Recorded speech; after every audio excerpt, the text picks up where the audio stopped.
మనం విన్నాం. సంఘము ప్రభువైన యేసుక్రీస్తు వారు తన స్వరక్తమిచ్చి సంపాదించుకొనిన సాంపాద్యం అని మనం విన్నాం. జీవము కలిగిన దేవాలయం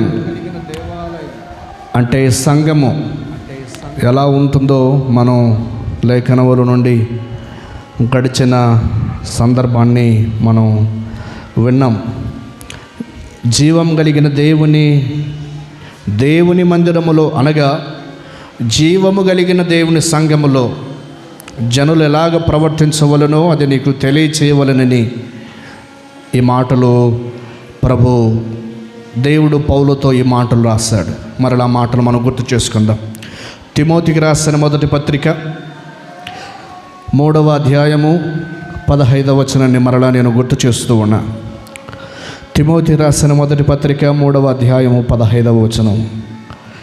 శీఘ్రముగా నీ యొద్దకు వత్తునని నిరీక్షించుచున్నాను, అయినను నేను ఆలస్యము చేసిన యెడల దేవుని మందిరములో అనగా జీవము కలిగిన దేవుని సంఘములో జనులు ఎలాగూ ప్రవర్తించవలనో అది నీకు తెలియచేయవలనని ఈ సంగతులు నీకు రాయిచున్నాను అన్నాడు. జనులు జీవము కలిగిన దేవుని మందిరములో ఎలా ప్రవర్తించాలో గడిచిన వర్తమానము మనం విన్నాం. దేవుని మందిరములో అన్నాడు. దేవుని మందిరము అనగా జీవము కలిగిన దేవుని సంఘము. సంఘమే దేవుని మందిరం. సంఘమే దేవుని మందిరం.